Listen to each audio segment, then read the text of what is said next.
Hi friends, ಎಲ್ಲರಿಗೂ ನಮಸ್ಕಾರ. ಬನ್ನಿ ಫ್ರೆಂಡ್ಸ್, ವಸುದೇವ ಕುಟುಂಬ ಸೀರಿಯಲಿನ ಇವತ್ತಿನ ಸಂಚಿಕೆಯಲ್ಲಿ ಏನಾಗ್ತಿದೆ ಅಂತ ನೋಡ್ಕೊಬರೋಣ. ಅದಕ್ಕೂ ಮುಂಚೆ ಯಾರೆಲ್ಲ ನನ್ನ ವಿಡಿಯೋ ನೋಡ್ತಾ ಇದ್ದಾರೆ ಫ್ರೆಂಡ್ಸ್, ಅವರೆಲ್ಲ ಪ್ಲೀಸ್ ಪುಟ್ಟದೊಂದು ಲೈಕ್ ಮಾಡಿ, ಹಾಗೆ ಫಾಲೋ ಮಾಡೋದನ್ನ ಮರಿಬೇಡಿ. ಬನ್ನಿ ಸ್ಟಾರ್ಟ್ ಮಾಡೋಣ. ಒಂದಿಗೆ ಫ್ರೆಂಡ್ಸ್, ಸ್ವಾತಿ ಇಲ್ಲಿ ತನ್ನ ಪಾಡಿ ತಾನು ಬಟ್ಟೆನ ಸ್ಟಿಚ್ ಮಾಡ್ತಿರ್ಬೇಕಾದ್ರೆ ಅರ್ಧೋಗಿರೋ ಬಟ್ಟೆನ ಏನು ಕಕ್ಕೋತಿ, ಹಬ್ಬ ಹೊಸದು ಕೊಡಿಸ್ತೀನಿ ಅಂತ ವಂಶಿ ಕೊರಿತಾ ಇರ್ತಾನೆ. ಬೇಡಪ್ಪ ಬೇಡ, ನೀವು ಹೊಸ ಬಟ್ಟೆ ಕೊಡಿಸೋದು ಬೇಡ, ಆಮೇಲೆ ಸಾಲ ಜಾಸ್ತಿ ಆಯಿತು ಅಂತ ಹೇಳೋದು ಬೇಡ ಅಂತ ಅಂದಾಗ, ಸಾಲ ಅಂತ ಏನಕ್ಕೆ ಅನ್ಕೋತೀಯ, ಒಳ್ಳೆ ಫ್ರೆಂಡಾಗಿ ಕೊಡಿಸ್ತೀನಿ ಬಾ ಅಂತ ಕರಿತಾ ಇರ್ತಾನೆ. ಹಾಗೆ ಮತ್ತೆ ಸ್ವಾತಿ ಹೇಳ್ತಾ ಇರ್ತಾಳೆ, ಇಲ್ಲ ಇಲ್ಲ ನಾನು ಬರಲ್ಲ, ಆಮೇಲೆ ಸಾಲ ಏನಾದರೂ ಜಾಸ್ತಿ ಆಗಿ ಪರ್ಮನೆಂಟಾಗಿ ನಿಮ್ಮ ಜೊತೆ ನಾನು ಇಲ್ಲೇ ಇರಬೇಕಾಗುತ್ತೆ, ಆಫ್ಲೈನಾದರೂ ಮಾಡ್ಕೊಂಡಿದ್ದೀರಾ ಅಂತ ಅಂದಾಗ, ಅಯ್ಯೋ ನಾನೇನೋ ಪಾಪ ಅಂತ ಕೊಡ್ಸೋಣ ಅಂತ ಅಂದರೆ ಈ ರೀತಿ ಅಂತೀಯ ಅಂತ ಅನ್ಬೇಕಾದ್ರೆ, ಏನು ಪಾಪನ ಪಾಪ ಗೀಪ ಅಂತ ನನಗೆಲ್ಲ ಅನ್ಬೇಡಿ, ಸ್ವಾಭಿಮಾನಕ್ಕೋಸ್ಕರ ಈ ಸ್ವಾತಿ ಊಟ ಬೇಕಾದರೂ ಬಿಡ್ತಾಳೆ ಹೊರತು ಈ ರೀತಿ ಎಲ್ಲ ಯಾರ ಹತ್ರನೂ ಕೈ ಚಾಚಿ ಇಸ್ಕೊಳ್ಳಲ್ಲ ಅಂತ ಅನ್ಬೇಕಾದ್ರೆ, ಓ ಸ್ವಾಭಿಮಾನಕ್ಕೋಸ್ಕರ ಊಟ ಬೇಕಾದರೂ ಬಿಡ್ತೀಯ ಅಂತ ಅಂದಾಗ ಹ್ಞೂ ಅಂತ ಸ್ವಾತಿ ಹೇಳ್ತಾ ಇರ್ತಾಳೆ. ಹಾಗೆ ಮತ್ತೆ ವಂಶ ಹೇಳ್ತಾ ಇರ್ತಾನೆ, ಒಳ್ಳೆ ವಿಚಾರನ ಹೇಳಿದೀಯಾ, ನಾನು ಏನಕ್ಕೆ ಬಂದೆ ಅಂತಂದರೆ ಅಜ್ಜಿ ವೆರೈಟಿ ಆಗಿರೋ ಫುಡ್ನ ಮಾಡಿದ್ರು, ಸ್ವಾತಿನ ಕರೆದು ಹೋಗಪ್ಪ ಊಟ ಮಾಡಲಿ ಹೊಟ್ಟೆ ಹಸಿವು ಅಂತ ಅಂತಾಳೆ ಅಂತ ಹೇಳ್ತಾ ಇದ್ರು. ಸೊ ಹಂಗಾಗಿ ಬಂದೆ. ಇವಾಗ ನೀನೇನೋ ಹೇಳ್ತಿದ್ಯಲ್ಲ, ಸ್ವಾಭಿಮಾನಕ್ಕೋಸ್ಕರ ಊಟ ಬೇಕಾದರೂ ಬಿಡ್ತೀನಿ ಅಂತ ಹೇಳ್ತಿದ್ದೆ ಅಲ್ವಾ, ಪರವಾಗಿಲ್ಲ ಅಜ್ಜಿಗೆ ಹೋಗಿ ಹೇಳ್ತೀನಿ, ನೀನು ಊಟ ಮಾಡೋಕ್ಕೆ ಬರಬೇಡ, ನಿನ್ನ ಸ್ವಾಭಿಮಾನ ನಿನಗೆ ಹೆಚ್ಚಲ್ವಾ, ನಿನ್ನ ಪಾಡಿ ನಿನ್ನ ಮಲ್ಕೋ ಅಂತ ಹೇಳಿ ಹೋಗ್ತಾ ಇದ್ರೆ ಇವಳಿಗೆ ಸಿಕ್ಕಾಬಟ್ಟೆ ಕೋಪ ಬರ್ತಾ ಇರುತ್ತೆ. ಹಾಗೆ ಮತ್ತೆ ಹೋಗಿದ್ದು ವಂಶ ವಾಪಸ್ ಬಂದ್ಬಿಟ್ಟು, ನಿನಗೆ ಗೊತ್ತಾ ಅಜ್ಜಿ ವೆರೈಟಿ ಅಡುಗೆ ಮಾಡಿದ್ರು, ಅದನ್ನು ತಿನ್ನೋ ಯೋಗ ನಿನಗಿಲ್ಲ, ಸ್ವೀಟ್ಸ್ ಬೇರೆ ಮಾಡಿದ್ದಾರೆ ಅಂತ ಹೇಳಿ ಹೋಗ್ತಾ ಇದ್ರೆ ಇವಳಿಗೆ ಸಿಕ್ಕಾಬಟ್ಟೆ ಕೋಪ ಬರ್ತಾ ಇರುತ್ತೆ. ಇನ್ನೊಂದು ಕಡೆ ಪಶುಪತಿ ತುಂಬ ಚೆನ್ನಾಗಿ ರೆಡಿಯಾಗಿ ಬಂದು ಕೂತಿರ್ಬೇಕಾದ್ರೆ ಈ ಕಡೆ ರಂಜನ್ ಹೇಳ್ತಾ ಇರ್ತಾನೆ, ಏನಪ್ಪ ಇಷ್ಟು ಚೆನ್ನಾಗಿ ರೆಡಿಯಾಗಿದ್ದೀರಾ, ಎಲ್ಲಿಗಾದರೂ ಹೋಗ್ಬೇಕಾ ಅಂತ ಅಂದಾಗ, ಎಲ್ಲೂ ಇಲ್ಲ ಕಂದ, ಮುಂದೆ ನಾನು ಈ ಊರಿನ ಪ್ರೆಸಿಡೆಂಟ್ ಆಗಬೇಕಲ್ಲ, ಅದಕ್ಕೋಸ್ಕರ ಘನತೆ ಗೌರವ ಯಾವ ರೀತಿ ಇರಬೇಕು, ಯಾವ ರೀತಿ ಗಾಂಧರ್ವ್ಯದಿಂದ ನಡ್ಕೋಬೇಕು ಅದನ್ನೆಲ್ಲ ಕಲ್ತ್ಕೋತಾ ಇದ್ದೀನಿ ಅಷ್ಟೇ ಅಂತ ಅನ್ಬೇಕಾದ್ರೆ, ನೀವು ಬಿಡಿಯಪ್ಪ ರಾಜನ್ ಥರ ಇದ್ದೀರಾ, ನಿಮಗೇನಕ್ಕೆ ಇದನ್ನೆಲ್ಲ ಕಲಿಬೇಕು, ಆಟೋಮೆಟಿಕ್ಕಾಗಿ ನಿಮ್ಮ ರಕ್ತದಲ್ಲೇ ಇದೆಲ್ಲ ಬಂದಿದೆ ಅಂತ ಹೇಳ್ತಿರ್ಬೇಕಾದ್ರೆ, ಅದು ನಿಜ ಮಗನೇ ಅಂತ ತುಂಬ ಜಂಬ ಕೊಚ್ಕೋತಾ ಇರ್ತಾನೆ. ಅಷ್ಟೊತ್ತಿಗೆ ಊರಿನ ಜನಗಳೆಲ್ಲರೂ ಸಹ ಬಂದ್ಬಿಟ್ಟು, ನಮಸ್ಕಾರ ಪಶುಪತಿ ಅವರೇ ಅಂತ ಅಂದಾಗ, ನಮಸ್ಕಾರ ಕೂತ್ಕೊಳ್ಳಿ ಅಂತ ಹೇಳ್ಬಿಟ್ಟು, ಏನು ಸಮಾಚಾರ ಇಲ್ಲಿವರೆಗೂ ನಾನು ನೋಡ್ಕೊಂಡು ಬಂದಿದ್ದೀರಾ ಅಂತ ಅನ್ಬೇಕಾದ್ರೆ, ಏನಪ್ಪ ಹಿಂಗಂತಿದೆಯಾ, ಮುಂದಿನ ವಾರ ನಮ್ಮೂರಲ್ಲಿ ಜಾತ್ರೆ, ಅದು ತಯಾರಿ ಎಲ್ಲ ನೋಡ್ಕೋಬೇಕಲ್ಲ, ಅದಕ್ಕೆ ಬಂದಿದ್ದೀವಿ ಅಂತ ಹೇಳ್ತಾ ಇದ್ರೆ ಅವನಿಗಂತೂ ಸಿಕ್ಕಾಪಟ್ಟೆ ಖುಷಿ ಆಗ್ತಾ ಇರುತ್ತೆ. ಹಾಗೆ ಮತ್ತೆ ಊರಿನ ಗ್ರಾಮಸ್ಥರು ಹೇಳ್ತಾ ಇರ್ತಾರೆ, ಈ ವರ್ಷ ನಾವು ತುಂಬ ಚೆನ್ನಾಗಿ ಅಲಂಕಾರ ಮಾಡಿಸ್ಬೇಕು, ಹಾಗೆ ಮಡಕೆ ಹೊಡಿಬೇಕು, ಹಾಗೆ ಹೀಗೆ ಪ್ರತಿಯೊಂದು ಅಲಂಕಾರನ ಮಾಡಿಸ್ಬೇಕಂತ ಅನ್ಕೊಂಡಿದ್ದೀವಿ, ಅದಕ್ಕೆ ನಿನ್ನ ಸಹಕಾರ ಬೇಕು ಅಂತ ಅಂದಾಗ, ಊರಿನ ದೇವ್ರಿಗೆ ತಾನೇ, ಖಂಡಿತ ನಾನು ಸಹಕಾರ ಕೊಡ್ತೀನಿ ಅಂತ ಪಶುಪತಿ ಹೇಳ್ತಿರ್ಬೇಕಾದ್ರೆ, ನೀನೇನೋ ಸಹಕಾರ ಕೊಡ್ತೀಯ ಕಣಪ್ಪ, ಆದರೆ ಇದನ್ನೆಲ್ಲ ಮುಂದೆ ನಿಲ್ಲಿಸಿ ಮಾಡೋಕ್ಕೆ ಊರಿನ ಪ್ರೆಸಿಡೆಂಟ್ ಬೇಕು ಅಂತ ಅಂದಾಗ ಅವನಿಗಂತೂ ಸಿಕ್ಕಾಬಟ್ಟೆ ಕೋಪ ಬರ್ತಾ ಇರುತ್ತೆ. ಮತ್ತೆ ಊರಿನ ಗ್ರಾಮಸ್ಥರು ಹೇಳ್ತಾ ಇರ್ತಾರೆ, ಅವ್ರ ಮನೆಗೆ ಹೋಗೋಣ, ಏಕೆಂತಂದ್ರೆ ಅವ್ರು ಬೆಂಗಳೂರಲ್ಲಿ ಅಲ್ವಾ ಇರೋದು, ನಮ್ಮ ಪ್ರೆಸಿಡೆಂಟ್ ಸ್ವಾತಿ ಅವ್ರ ಮನೆ, ನಿಮ್ಮ ನೆಂಟರಂತೆ ಅವ್ರನ್ನಂತೆ ಅವ್ರು ಮದುವೆ ಆಗಿರೋದು, ಸೊ ಕರೆದು ಬರೋಣ ಹೋಗಿ, ನಾವೊಂಥರ ಎಷ್ಟು ಕೆಲಸ ಮಾಡಿದ್ರು ಒಂಥರ ಅವ್ರಿಗೆ ಹೆಲ್ಪರ್ ಇದ್ದರ ಥರ, ಯಾಕೆಂತಂದರೆ ಪ್ರೆಸಿಡೆಂಟ್ ತುಂಬಾ ಇಂಪಾರ್ಟೆಂಟ್ ಅಂತ ಅನ್ಬೇಕಾದ್ರೆ ಮತ್ತಷ್ಟು ಕೋಪದಿಂದ ಪಶುಪತಿ ಅವ್ರನ್ನ ಗುರಾಯಿಸ್ತಾ ಇರ್ತಾನೆ. ಹಾಗೆ ಸ್ವಲ್ಪ ಸಮಾಧಾನ ಮಾಡಿಕೊಂಡು, ಸರಿ ಆಯಿತು ನಾನು ಕರೆಯಕ್ಕೆ ಬರ್ತೀನಿ ಅಂತ ಅಂದಾಗ, ಬರ್ತೀವಿ ಪಶುಪತಿ ಅಂತ ಎದ್ದು ಹೋಗ್ತಾ ಇದ್ರೆ ಇವನಿಗಂತೂ ಸಿಕ್ಕಾಬಟ್ಟೆ ಕೋಪ ಬಂದ್ಬಿಟ್ಟು, ಆ ಹುಡುಗಿ 3 ಕಾಸಿಗೆ ಬೆಲೆ ಇಲ್ಲ ಅಂಥವಳು ಊರಿನ ಪ್ರೆಸಿಡೆಂಟು, ಅವಳಿಗೆ ನಾವು ಹೆಲ್ಪರ್ಸ್ ಅಂತೆ ಅಂತ ಬೈಕೊಂಡು ಕೂತ್ಕೋತಾನೆ. ಹಾಗೆ ಇನ್ನೊಂದು ಕಡೆ ಸ್ವಾತಿಗೆ ಸಿಕ್ಕಾಬಟ್ಟೆ ಹಸಿವಾದಾಗ, ಅಯ್ಯೋ ದೇವ್ರೆ, ಸ್ವಾಭಿಮಾನ ಅಂತ ಹೇಳಿ ಹೊಟ್ಟೆಗೆ ಊಟ ಮಾಡ್ದಲ್ಲೇ ಮಲ್ಕೊಬಿಟ್ನಲ್ಲಪ್ಪ, ಏನಪ್ಪ ಮಾಡಲಿ, ಒಂದು ಲೋಟ ನೀರಾದರೂ ಕುಡಿಯೋಣ ಅಂತ ನೋಡಿದರೆ ಜಗ್ಗಲ್ಲಿ ನೀರು ಖಾಲಿ ಆಗಿರುತ್ತೆ, ಅಟ್ಲೀಸ್ಟ್ ಕಿಚನಲ್ಲಿ ಏನಾದರೂ ಇಟ್ಟಿರ್ತಾರೆ, ತಿನ್ಕೊಬರೋಣ ಅಂತ ಕದ್ದು ಮುಚ್ಚಿ ವಂಶಕ್ಕೆ ಕಾಣ್ದಂಗೆ ಬಂದು ನೋಡ್ತಾ ಇದ್ರೆ ಎಲ್ಲೂ ಸಹ ಊಟ ಏನು ಇರ್ದಲೆ ಎಲ್ಲ ಖಾಲಿ ಮಾಡಿ ಪಾತ್ರೆನ ತೊಳೆದು ಇಟ್ಟಿರಬೇಕಾದ್ರೆ ಎಲ್ಲ ಕಡೆ ಏನೂ ಇಲ್ಲ, ಎಲ್ಲ ಖಾಲಿಯಾಗಿದೆಯಲ್ಲ ಅಂತ ಹುಡುಕ್ತಾ ಇರ್ತಾಳೆ. ಹಾಗೆ ಒಂದು ಬಾಕ್ಸಲ್ಲಿ ಚೀಟಿ ಇರುತ್ತೆ, ಸ್ವಾಭಿಮಾನ ಸ್ವಾತಿಗೆ ಧಿಕ್ಕಾರ ಅಂತ ಬರ್ತಿರ್ಬೇಕಾದ್ರೆ ಹಿಂತಿರುಗಿ ನೋಡಿದರೆ ವಂಶಿ ಅಲ್ಲೇ ಇರ್ತಾನೆ. ಏನ್ರಿ ಈ ರೀತಿ ಬರ್ತಿದ್ದೀರಾ ಅಂತ ಅಂದರೆ, ನಿಮಗೆ ಸ್ವಾಭಿಮಾನ ಜಾಸ್ತಿ ಅಲ್ವಾ, ಊಟ ತಿಂಡಿ ಏನು ಮಾಡಲ್ಲ ಅಂತ ಅಂದರೆ ಕದ್ದು ಮುಚ್ಚಿ ಏನಕ್ಕೆ ಇಲ್ಲೆಲ್ಲ ಬಂದು ಹುಡುಕ್ತಿದ್ದೀರಾ ಅಂತ ಅನ್ಬೇಕಾದ್ರೆ, ಹಲೋ ಎಕ್ಸ್ಕ್ಯೂಸ್ ಮೀ, ನಾನು ನೀರು ಕುಡಿಯೋಕ್ಕೆ ಮಾತ್ರ ಬಂದಿದ್ದು, ಊಟ ಎಲ್ಲ ಹುಡ್ಕೊಂಡು ಬಂದಿಲ್ಲ, ನನಗೆ ಸ್ವಾಭಿಮಾನ ಖಂಡಿತ ಇದೆ ಅಂತ ಹೇಳ್ತಾ ಇರ್ತಾಳೆ. ಈ ಅಹಂಕಾರಕ್ಕೆ ಏನು ಕಮ್ಮಿ ಇಲ್ಲ, ಬೇಕಾದರೆ ಸಾರಿ ಕೇಳು ಅಂತ ಅಂದಾಗ, ಅದು ನಿಮ್ಮ ಹತ್ರ ನಾನು ಸಾರಿ ಕೇಳ್ತೇನೆ, ಖಂಡಿತ ಇಲ್ಲ, ಹಸ್ಕೊಂಡು ಬೇಕಾದರೂ ಮಾತ್ರ ಸಾರಿ ಕೇಳಲ್ಲ, ಈ ಸ್ವಾತಿ ಯಾವತ್ತೂ ಸ್ವಾಭಿಮಾನ ಬಿಟ್ಟು ಬದುಕಲ್ಲ ಅಂತ ಹೇಳಿ ಹೊರಟೋಗ್ತಿದ್ರೆ, ನೋಡ್ತೀನಿ ನಾನು ಎಷ್ಟು ದಿನ ಈ ಸ್ವಾಭಿಮಾನ ಇರುತ್ತೆ ಅಂತ ಅಂದ್ಬಿಟ್ಟು ತನ್ನ ಪಾಡಿ ತಾನು ವಂಶ ಹೋಗಿ ಮಲ್ಕೊಂಡ್ರೆ ಇವಳು ಸಹ ಹಸ್ಕೊಂಡು ಹೋಗಿ ಮಲ್ಕೊ. ಹಾಗೆ ಬೆಳಿಗ್ಗೆ ಎದ್ದ ತಕ್ಷಣ ತುಂಬ ಹಶ್ವಿಂದ, ಮಂಜು ಅಕ್ಕ ಏನಾದರೂ ತಿಂಡಿ ಮಾಡಿದ್ದೀರಾ ಅಂತ ಕೆಲಸದವ್ರನ್ನ ಕೇಳ್ತಿರ್ಬೇಕಾದ್ರೆ, ಇಲ್ಲ ಅಕ್ಕ ಒಂದು ಅರ್ಧ ಗಂಟೆ ಮಾಡ್ಕೊಡ್ತೀನಿ ಅಂತ ಅಂದಾಗ, ಪ್ಲೀಸ್ ಆದಷ್ಟು ಬೇಗ ಮಾಡಿಕೊಡಿ, ನನಗೆ ತುಂಬ ಹಶ್ವಾಗ್ತಿದೆ ಅಂತ ಹೇಳ್ತಾ ಇರ್ತಾಳೆ. ಅಷ್ಟೊತ್ತಿಗೆ ತಾತ ಕೂತ್ಕೊಂಡು ಟಿವಿ ನೋಡ್ತಿರ್ಬೇಕಾದ್ರೆ, ಅಲ್ಲ ತಾತ ವಾಕಿಂಗ್ ಹೋಗಿಲ್ವಲ್ಲ ಯಾಕೆ ಅಂತ ಅಂದಾಗ, ಇವತ್ತು ಹೋಗಿಲ್ಲಮ್ಮ ಸ್ವಾತಿ, ಯಾಕೋತಾ ಒಬ್ಬ ಫ್ರೆಂಡು ತನ್ನ ಮಗನ ನೋಡೋಕ್ಕೆ ಫಾರಿನ್ಗೆ ಹೋಗಿದ್ದಾನೆ, ಇನ್ನೊಬ್ಬ ಫ್ರೆಂಡ್ ಏನೋ ಕೆಲಸ ಅಂತ ಬರ್ತಾ ಇಲ್ಲ, ಹಾಗೆ ಇನ್ನೊಬ್ಬನಿಗೂ ಸಹ ಏನೋ ಹುಷಾರಿಲ್ವಂತೆ, ಹಂಗಾಗಿ ನಾನು ವಾಕಿಂಗ್ ಹೋಗಿಲ್ಲ ಅಂತ ಹೇಳ್ತಿರ್ಬೇಕಾದ್ರೆ, ಹಾಗೆ ಇನ್ನೊಂದು ಕಡೆ ಸ್ವಾತಿ ಹೇಳ್ತಾ ಇರ್ತಾಳೆ, ಅಲ್ಲ ತಾತ ಒಂದು ದಿನ ಫ್ರೆಂಡ್ ಇಲ್ಲ ಅಂತ ನೀವು ವಾಕಿಂಗ್ಗೆ ಹೋಗಲ್ವಾ ಅಂತ ಕೇಳಬೇಕಾದ್ರೆ ಅಷ್ಟೊತ್ತಿಗೆ ಅಜ್ಜಿ ಹೇಳ್ತಾ ಇರ್ತಾರೆ, ಅಯ್ಯೋ ತಾಯಿ ನಿನಗಿನ್ನೂ ಸರಿಯಾಗಿ ಗೊತ್ತಿಲ್ಲ, ಅವರು ಇಲ್ಲಿ ಕಾಫಿ ಕುಡೀರಿ ಅಂತ ಅಂದರೆ ಫ್ರೆಂಡ್ಸ್ನೆಲ್ಲ ಕರ್ಕೊಂಡು ಮಲ್ಲೇಶ್ವರಂಗೆ ಹೋಗಿ ಕಾಫಿ ಕುಡಿತಾರೆ, ಅಂಥವ್ರು ಫ್ರೆಂಡ್ ಇಲ್ಲದೆ ವಾಕಿಂಗ್ ಮಾಡ್ತಾರ ಅಂತ ಅಂದಾಗ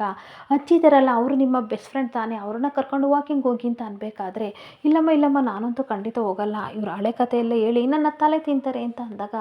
ಇಲ್ಲ ಸ್ವಾತಿ ನನಗಿನ್ನ ಜಾಸ್ತಿ ಇವಳೇ ಮಾತಾಡೋದು, ಇವಳೇ ನನ್ನ ಸಿಕ್ಕಾಬಟ್ಟೆ ತಲೆ ತಿಂತಾಳೆ ಅಂತ ಹೇಳ್ಕೊಂಡು ನಗಾಡ್ತಾ ಇರ್ತಾರೆ. ಹಾಗೆ ಮತ್ತೆ ಸ್ವಾತಿ ನಗಾಡ್ಕೊಂಡು ಹೇಳ್ತಾ ಇರ್ತಾಳೆ, ಸರಿಯಾಗಿದೆ ನಿಮ್ಮಿಬ್ರು ಕೋಳಿ ಜಗಳ, ಈಗೇನು ತಾತ ನಿಮಗೆ ವಾಕ್ ಮಾಡೋಕ್ಕೆ ಒಬ್ರು ಕಂಪ್ನಿ ಫ್ರೆಂಡ್ ಬೇಕು ತಾನೆ, ನಾನು ಬರ್ತೀನಿ ಬನ್ನಿ ಹೋಗೋಣ ಅಂತ ಅಂದಾಗ, ನಿಜ ಬರ್ತೀಯ ಸ್ವಾತಿ ಅಂತ ಕೇಳ್ತಿದ್ರೆ, ಹ್ಞೂ ತಾತ ಬನ್ನಿ ಹೋಗೋಣ ಅಂತ ಅಂದಾಗ, ನನ್ನ ಫೋನ್ ಇದೆ ಇರು ತೊಗೊಬರ್ತೀನಿ ಅಂತ ತಾತ ಹೇಳ್ತಾ ಇರ್ತಾರೆ. ತಾತ ಫೋನೆಲ್ಲ ಬೇಡ, ತುಂಬ ಡಿಸ್ಟರ್ಬೆನ್ಸ್ ಆಗುತ್ತೆ, ನನ್ನ ಫೋನು ಇಲ್ಲೇ ಇಡ್ತೀನಿ, ಇಬ್ಬರು ಬನ್ನಿ ವಾಕಿಂಗ್ ಹೋಗಿ ಬರೋಣ ಅಂತ ಅಂದಾಗ, ಅಜ್ಜಿ ಹುಷಾರಾಗಿ ಹೋಗಿ ಬನ್ನಿ ಬೇಗ ಬನ್ನಿ ಅಂತ ಅಂದಾಗ, ಸರಿ ಅಜ್ಜಿ ನಾವು ಬರ್ತೀವಿ ಅಂತ ಇಬ್ಬರು ಹೋಗ್ತಾ ಇರ್ತಾರೆ. ಸರಿಯಾಗಿದೆ ತಾತ ಮೊಮ್ಮಗಳು ಹೆಂಗೋ ಅಂತೂ ಇಂತೂ ಖುಷಿಯಾಗಿ ವಾಕಿಂಗ್ ಹೋಗಿ ಬರಲಿ ಅಂತ ಅಜ್ಜಿ ಖುಷಿ ಪಡ್ತಾ ಇರ್ತಾರೆ. ಹಾಗೇನೊಂದು ಕಡೆ ಸ್ವಾತಿ ಮನೇಲಿ ಸ್ವಾತಿ ಅಜ್ಜಿ ವಾಕ್ ಮಾಡ್ತಿರ್ಬೇಕಾದ್ರೆ ಗೀತಾ ಕೂತ್ಕೊಂಡು ಲೆಕ್ಕ ಬರಿತಾ ಇರ್ತಾಳೆ. ಅಲ್ಲ ಕಣೆ ಗೀತಾ, ಆಗ್ಲಿಂದ ನೋಡ್ತಾ ಇದ್ದೀನಿ ಏನೇ ಮಾಡ್ತಿದ್ಯಾ, ಬರೀತೀಯಾ ಗೆದ್ತೀಯಾ ಏನೇ ಮಾಡ್ತಿದ್ಯಾ ಅಂತ ಅಂದಾಗ,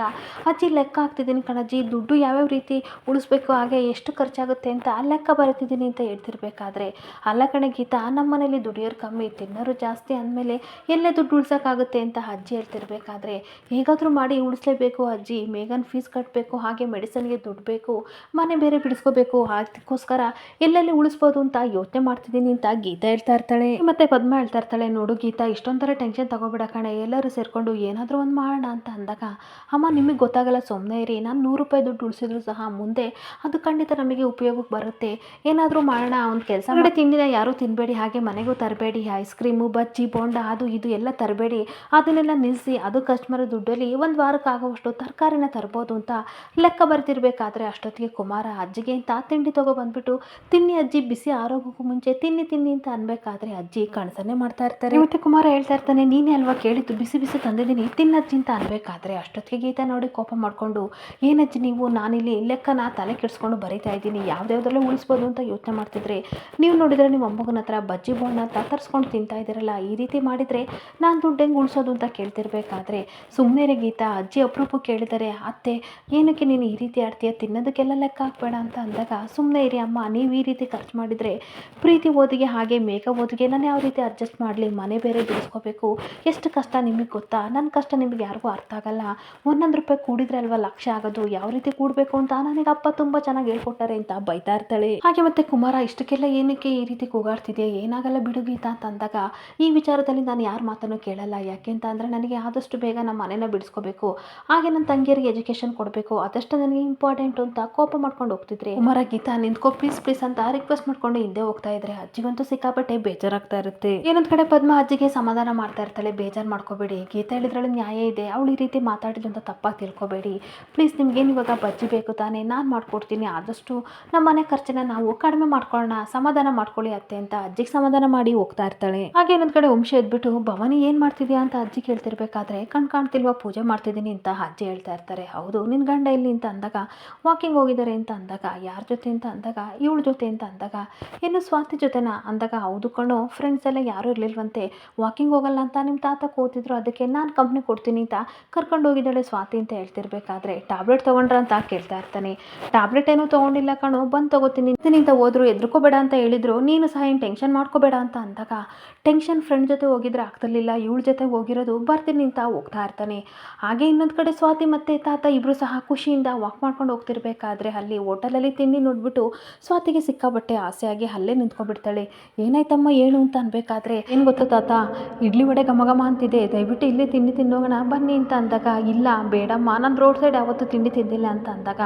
ಇವತ್ತು ತಿನ್ನಿ ಏನಾಗಲ್ಲ ಪ್ಲೀಸ್ ನನಗೋಸ್ಕರ ಬನ್ನಿ ಅಂತ ಅಂದಾಗ, ವಂಶಿ ಗೊತ್ತಾದರೆ ಬೈತಾನೆ, ಬೇಡಮ್ಮ ಅಂತ ಹೇಳಿದರೆ, ಇಲ್ಲ ತಾತ ನನಗೆ ತುಂಬ ಹಸಿವಾಗ್ತಿದೆ, ಇಲ್ಲೇ ಇಡ್ಲಿ ತಿನ್ನೋಣ ಅಂತ ಅಂದಾಗ, ಸರಿ ಆಯಿತು ಬಾ ಅಂತ ಅಂದಾಗ, ಅಣ್ಣ ಏನೇನಿದೆ ಅಂತ ಅಂದಾಗ, ಇಡ್ಲಿ ವಡೆ ಚಿತ್ರಾನ್ನ ಎಲ್ಲ ಇದೆ ಅಂತ ಅಂದಾಗ, 2 ಪ್ಲೇಟ್ ಇಡ್ಲಿ ವಡೆ ಕೊಡಿ ಅಂತ ಅಂದಾಗ, ಕೊಟ್ಟು ತಕ್ಷಣ ಗಬ ಅಂತ ತಿಂತಾ ಇರ್ತಾಳೆ. ಯಾಕಮ್ಮ ಇಷ್ಟು ಅರ್ಜೆಂಟಾಗಿ ತಿಂತಿದ್ಯಾ, ಆರಾಮಾಗಿ ಕೂತ್ಕೊಂಡು ತಿನ್ನು ಅಂತ ತಾತ ಹೇಳ್ತಿರ್ಬೇಕಾದ್ರೆ, ನೈಟ್ ಬೇರೆ ಊಟ ಮಾಡಿಲ್ಲ, ತುಂಬ ಹಸಿವಾಗ್ತಿದೆ, ಅದಕ್ಕೆ ನಾನು ನಿಂತ್ಕೊಂಡೇ ತಿಂತೀನಿ ಅಂತ ತಿಂದ್ಬಿಟ್ಟು ಖುಷಿಯಿಂದ ಕೂತ್ಕೊಂಡಿದ್ರೆ, ಅಷ್ಟೊತ್ತಿಗೆ ತಾತನು ತಿನ್ನೋಕ್ಕೆ ಅಂತ ಹೋಗ್ತಾ ಇರಬೇಕಾದ್ರೆ ಅದೇ ಸಮಯಕ್ಕೆ ವಂಶಿ ಬಂದು ತಟ್ಟೆನ ಕಿತ್ಕೊಬಿಡ್ತಾನೆ. ತುಂಬ ಆಶ್ಚರ್ಯದಿಂದ ನೋಡ್ತಿರ್ಬೇಕಾದ್ರೆ ವಂಶಿನ ನೋಡಿ ಶಾಕಾಗಿ ಹಾಗೆ ನಿಂತ್ಕೊಬಿಡ್ತಾಳೆ. ಅಲ್ಲ ತಿನ್ನೋ ತಿಂಡಿನ ಏನಕ್ಕೆ ಕಿತ್ಕೊಂಡ್ರಿ ಅಂತ ಕೇಳ್ತಿರ್ಬೇಕಾದ್ರೆ, ಅಲ್ಲ ತಾತ ನಿಮ್ಮನ್ನ ಎಷ್ಟು ಕಾನ್ಷಿಯಸ್ನಾಗಿ ನಾನು ಡೈಲಿ ನೋಡ್ಕೋತೀನಿ, ಆದರೆ ಅಕ್ಕ ಕಡೆ ಈ ಕಡೆ ನೋಡ್ತೀರಾ, ಸ್ವಲ್ಪನಾದರೂ ಹೈಜಿನ್ ಇದೆಯಾ, ಇಂಥ ಕಡೆ ಎಲ್ಲ ಬಂದು ತಿಂತಿದ್ದೀರಲ್ಲ, ಏನಾದರೂ ಆದರೆ ಏನು ಹೆಚ್ಚು ಕಮ್ಮಿ ಆದರೆ ಯಾರು ಗತಿ ಅಂತ ಅನ್ಬೇಕಾದ್ರೆ ಒಂದಿನ ತಿಂದರೆ ಏನೂ ಆಗಲ್ಲ ಕಣೋ ಅಂತ ಅಂದಾಗ ಒಂದಿನ ತಿಂದರೆ ಎಲ್ಲ ಕಾಯಿಲೆಗಳು ಬರೋದು ಅಂತ ಬೈತಾ ಇರ್ತಾನೆ. ಹಾಗೆ ಮತ್ತೆ ವಂಶ ಹೇಳ್ತಾ ಇರ್ತಾನೆ, ತಿಂಡಿಗೆ ಮುಂಚೆ ಒಂದು ಟ್ಯಾಬ್ಲೆಟ್ ತೊಗೋಬೇಕಲ್ಲ, ಅದನ್ನು ತೊಗೊಂಡೆ ನಿಜ ಹೇಳು ಅಂತ ಅಂದಾಗ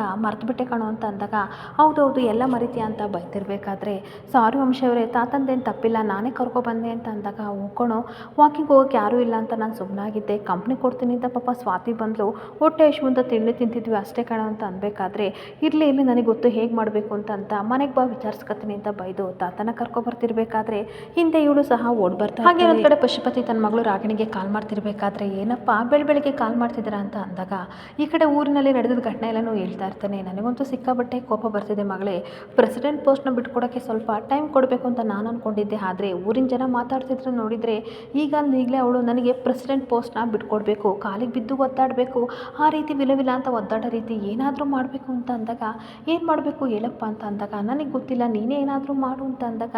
ಈ ಮನೇಲಿ ಎಲ್ಲರೂ ಅವಳ ಮಾತೆ ವೇದವಾಕ್ಯ ಅಂತ ಕೇಳ್ತಾ ಇದ್ದಾರೆ. ಅಂದಮೇಲೆ ನಾನು ಯಾವ ರೀತಿ ಅವಳಿಗೆ ಟಾರ್ಚರ್ ಕೊಡೋಕ್ಕಾಗುತ್ತೆ ಹೇಳಿ ಅಂತ ರಾಗಿಣಿ ಹೇಳ್ತಾ ಇರ್ತಾಳೆ. ಹಾಗೆ ಪಶುಪತಿ ಹೇಳ್ತಾ ಇರ್ತಾನೆ, ದಡ್ಡಿ ಥರ ಮಾತಾಡ್ತಿದೆಯಲ್ಲ, ಆ ಮನೇಲಿ ಅವಳ ವಿರುದ್ಧ ಎತ್ತಿ ಕೈ ಹಿಡಿಯೋಕ್ಕಾಗಲ್ಲ ಅಂತ ಅಂದರೆ ಬೇರೆ ಯಾರಾದರೂ ಎತ್ತಿಡು ಅಂದರೆ ಅಕ್ಕಪಕ್ಕ ಇರೋ ಅವ್ರ ಮನೆಯವ್ರನ್ನ ಎತ್ತಿಡಿಗೆ ಮಾಡು, ಅವಳ ಜೊತೆ ಕೋಪ ಮಾಡ್ಕೊಳ್ಳೋಂಗೆ ಮಾಡು, ಏನಾದರೂ ಮಾಡು, ಅವಾಗ ಬಂದು ನಾನು ಕಾಲಿಡ್ಕೋಬೇಕು, ಆ ರೀತಿ ಮಾಡು, ಬೆಂಕಿ ಹಚ್ಚು ಅವ್ರ ಮನೆಗೆ ಅಂತ ಹೇಳ್ತಾ ಇರಬೇಕಾದ್ರೆ ಖಂಡಿತ ಅದೇ ರೀತಿ ಮಾಡ್ತೀನಿ, ಅವಳು ಬಂದು ನಿಮ್ಮ ಕಾಲಿಡ್ಕೋಬೇಕು, ಆ ರೀತಿ ಮಾಡ್ತೀನಿ ಅಂತ ಹೇಳಿ ಫೋನ್ ಕಟ್ ಮಾಡ್ತಾ ಇರ್ತಾಳೆ. ಇನ್ನೊಂದು ಕಡೆ ವಂಶಿ ತಾತನ ಮನೆ ಕರ್ಕೊಂಡು ಬರ್ತಿರ್ಬೇಕಾದ್ರೆ ತುಂಬ ಟೆನ್ಷನ್ ಮಾಡ್ಕೊಬಂದು ಸ್ವಾತಿ ತಾತನಿಗೆ ಟ್ಯಾಬ್ಲೆಟ್ ಕೊಡ್ತಾ ಇರ್ತಾಳೆ. ಈಗೇನು ಟ್ಯಾಬ್ಲೆಟ್ ತೊಗೊಂಡಲ್ಲ, ಟೆನ್ಷನ್ ಮಾಡ್ಕೋಬೇಡ, ಸುಮ್ಮನಿರೋ ವಂಶಿ ಅಂತ ಅನ್ಬೇಕಾದ್ರೆ ನಿನಗೆ ಬುದ್ಧಿ ಇಲ್ವಾ, ಹೋಗಿ ಇವ್ರನ್ನ ಅಲ್ಲಿ ಫುಡ್ ತಿನ್ನಕ್ಕೆ ಕರ್ಕೊಂಡು ಹೋಗಿದ್ಯಾ ಅಂತ ಬೈತಾ ಇರಬೇಕಾದ್ರೆ ಸಾರಿ ಕೇಳಿದ್ನಲ್ಲ ಬಿಟ್ಬಿಡ್ರಿ ಅಂತ ಸ್ವಾತಿ ಹೇಳ್ತಾ ಇರ್ತಾಳೆ. ಸಾರಿ ಕೇಳಿದ ತಕ್ಷಣ ಎಲ್ಲ ಮುಗ್ದೋಯ್ತಾ ಅಂತ ಅನ್ಬೇಕಾದ್ರೆ ಆತನೂ ಸಹ ಬಿಟ್ಬಿಡು ಇಲ್ಲಿಗೆ, ಈ ವಿಷಯನ ದೊಡ್ಡದು ಮಾಡಬೇಡ ಅಂತ ಅನ್ಬೇಕಾದ್ರೆ ನೋಡು ಇದನ್ನು ವಾರ್ನಿಂಗ್ ಆದರೂ ಅನ್ಕೋ ಅಥವಾ ಆರ್ಡರ್ ಆದರೂ ಅನ್ಕೋ, ನಮ್ಮ ತಾತ ಅಜ್ಜಿ ವಿಷಯದಲ್ಲಿ ಏನಾದರೂ ನೀನು ಸರಿಯಾಗಿ ನೋಡ್ಕೊಳ್ಳಿಲ್ಲ ಅಂತ ಅಂದರೆ ನಾನು ಕೆಟ್ಟವನಾಗಬೇಕಾಗುತ್ತೆ, ನನಗೆ ಅವ್ರ ಹೆಲ್ತ್ ಇಂಪಾರ್ಟೆಂಟು, ಅವ್ರು ಬಿಟ್ಟರೆ ನನಗೆ ಪ್ರಪಂಚದಲ್ಲಿ ಯಾರೂ ಇಲ್ಲ ಅಂತ ವಾರ್ ಮಾಡಿ ಹೋಗ್ತಾ ಇರಬೇಕಾದ್ರೆ ಅಷ್ಟೊತ್ತಿಗೆ ನಿತಿನ್ ಇವರಿಬ್ಬರು ಜಗಳಾಡೋದನ್ನು ಕೇಳಿಕೊಂಡು ತುಂಬ ಬೇಜಾರಾಗಿ ನಿಂತ್ಕೊಬಿಡ್ತಾನೆ. ಆಗ ಅಜ್ಜಿನೂ ಸಹ ಸಮಾಧಾನ ಮಾಡ್ಕೋ, ತಲೆ ಕೆಡಿಸ್ಕೋಬೇಡ ಅಂತ ಹೇಳ್ತಾ ಇರ್ತಾರೆ. ಹಾಗೆ ಅವ್ರು ಜಗಳಾಡೋದನ್ನು ನೋಡಿ ನಿತಿನ್ ಸಿಕ್ಕಾಬಟ್ಟೆ ಬೇಜಾರು ಮಾಡ್ಕೋತಾ ಇರ್ತಾನೆ. ನನಗೆ ಎಷ್ಟು ಬೇಜಾರಾಗ್ತಿದೆ ಅಲ್ಲ ಪಾಪ, ಸ್ವಾತಿ ಅವ್ರಿಗೆ ಎಷ್ಟು ಹರ್ಟ್ ಆಗಿರ್ಬೋದು ಅಂತ ಹೊರಗಡೆ ಬರ್ತಿರ್ಬೇಕಾದ್ರೆ ವಂಶಿ ಬೈತಾ ಇರ್ತಾನೆ, ಯಾರಿಗೂ ಗುಣಗುಣ ಅಂತ ಬೈತಿದ್ಯಾ ಅಂತ ಅಂದಾಗ ಇನ್ಯಾರಿಗೆ ನಾನು ಹೆಂಡ್ತಿಗೆ ಬೈತಾ ಇದ್ದೀನಿ, ಅವಳಿಗೆ ಬುದ್ಧಿ ಮಾತ್ರ ಇದೆ, ಅದನ್ನು ಯಾವ ರೀತಿ ಯೂಸ್ ಮಾಡ್ಕೋಬೇಕು ಅಂತ ಗೊತ್ತಿಲ್ಲ ಅಂತ ಅಂದಾಗ ಬಿಡೋ ಪಾಪ ಅವ್ರು ಏನೋ ಮಾಡಿದ್ರು, ತಾತನ ವಾಕಿಂಗ್ ತಾನೇ ಕರ್ಕೊಂಡು ಹೋಗಿದ್ದು ಅಂತ ಅಂದಾಗ ಬರೀ ವಾಕಿಂಗ್ ಅಲ್ಲ ಕಣೋ, ಅಲ್ಲಿ ಇಡ್ಲಿ ಬೇರೆ ತಿನ್ಸಕ್ಕೆ ಹೋಗಿದ್ರು, ಅಷ್ಟು ಕಾಮನ್ ಸೆನ್ಸ್ ಇಲ್ವಾ, ಅಜ್ಜಿ ತಾತನ ಕಂಡ್ರೆ ನನಗೆ ಎಷ್ಟು ಇಷ್ಟ ಅಂತ ನಿನಗೆ ಗೊತ್ತಿಲ್ವಾ ಅಂತ ಅಂದಾಗ ಯಾರ ಬಗ್ಗೆ ಏನೋ ನನಗೆ ಗೊತ್ತಿಲ್ಲ, ಆದರೆ ಸ್ವಾತಿಯವರು ಏನೇ ಮಾಡಿದ್ರು ಯೋಚನೆ ಮಾಡಿರ್ತಾರೆ ಮಗ, ಟೆನ್ಷನ್ ಮಾಡ್ಕೋಬೇಡ ಅಂತ ಅಂದಾಗ ಅಷ್ಟೊತ್ತಿಗೆ ರಾಧಿಕಾ ಇವ್ರು ಮಾತಾಡೋದನ್ನು ಕೇಳ್ಕೊಂಡು ಇವನಿಗೆ ಏನಾಗಿದೆ, ಅವಳು ಮದುವೆ ಆಗಿದ್ರು ವ್ಯಾಮೋಹ ಮಾತ್ರ ಬಿಟ್ಟಿಲ್ವಲ್ಲ, ಆದಷ್ಟು ಬೇಗ ಇವ್ರನ್ನ ಕರ್ಕೊಂಡು ಹೋಗ್ಬೇಕು ಅಂತ ಯೋಚನೆ ಮಾಡ್ತಾ ಇರ್ತಾಳೆ. ಇನ್ನೊಂದು ಕಡೆ ಮನೇಲಿ ಪದ್ಮ ಪುಳಿಯೋಗರೆ ಮಾಡ್ತಿರ್ಬೇಕಾದ್ರೆ ಪ್ರೀತಿಯೊಂದು ಸಿಕ್ಕಾಬಟ್ಟೆ ಖುಷಿಪಟ್ಟು ಎಲ್ಲರೂ ತಿಂಡಿ ತಿನ್ನೋಣ ಅಂತ ಹೇಳ್ತಿರ್ಬೇಕಾದ್ರೆ ಖುಷಿಯಿಂದ ತಿಂತಾ ಇದ್ರೆ ಅಜ್ಜಿ ನಮ್ಮ ಸ್ವಾತಿಗೂ ಪುಳಿಯೋಗರೆ ಅಂತ ಅಂದರೆ ತುಂಬ ಇಷ್ಟ ಅಂತ ಅನ್ಬೇಕಾದ್ರೆ ಹೌದು ಅವ್ರ ಅಪ್ಪನಿಗೂ ತುಂಬ ಇಷ್ಟ, 3 ಹೊತ್ತು ಅದನ್ನೇ ತಿಂತಿದ್ರು ಅಂತ ಅನ್ನೋ ಅಷ್ಟರಲ್ಲಿ ಗೀತಾ ಬಂದು ಬೈತಾ ಇರ್ತಾಳೆ, ಯಾವಾಗಲೂ ಅವಳದೇ ಜಪ ನಿಮಗೆ ಅಂತ ಅನ್ಬೇಕಾದ್ರೆ ಯಾಕೆ ಅವಳನ್ನ ಇಷ್ಟೊಂಥರ ದ್ವೇಷ ಮಾಡ್ತೀಯಾ, ಸ್ವಲ್ಪ ನಿನ್ನ ತಂಗಿ ಕರುಣೆ ತೋರಿಸಿ ಅಂತ ಬೈತಿರ್ಬೇಕಾದ್ರೆ ಏನಾದರೂ ಮಾಡ್ಕೊಳ್ಳಿ, ನಾನೇನು ಹೇಳಿದ್ರು ತಪ್ಪು ಅಂತ ಗೀತಾ ಹೋಗ್ತಾ ಇದ್ರೆ ಅಜ್ಜಿ ಏನೇ 3 ಹೊತ್ತು ಉಳ್ಕೂಟೆ ನಾವು ಬಯಸ್ಕೊಂಡೇ ಇರಬೇಕಂತ ಬೈತಾ ಇರ್ತಾರೆ. ಅಷ್ಟೊತ್ತಿಗೆ ಪ್ರೀತಿ ಪುಟ್ಟ ಅಕ್ಕನಿಗೋಸ್ಕರ ಪುಳಿಯೋಗರೆ ಕೊಡ್ತೀನಿ, ಗೀತಕ್ಕನಿಗೆ ಕಾಣ್ದಂಗೆ ಹೋಗಿ ಡಬ್ಬಲಿ ತಂದು ಕೊಡ್ತೀನಿ, ಪ್ಲೀಸ್ ಅಮ್ಮ ಕೊಡಿ ಅಂತ ಈ ಕಡೆ ಪುಳಿಯೋಗರೆನ ತೊಗೊಂಡು ಸ್ವಾತಿ ಕೊಡೋಕ್ಕೆ ಹೋಗ್ತಾ ಇರ್ತಾಳೆ. ಇಲ್ಲಿಗೆ ಸಂಚಿಕೆ ಎಂಡ್ ಆಗ್ತಿದೆ. ಈ ವಿಡಿಯೋ ಇಷ್ಟ ಆದರೆ ಪುಟ್ಟದೊಂದು ಲೈಕ್ ಮಾಡಿ, ಫಾಲೋ ಮಾಡಿ. Thank you.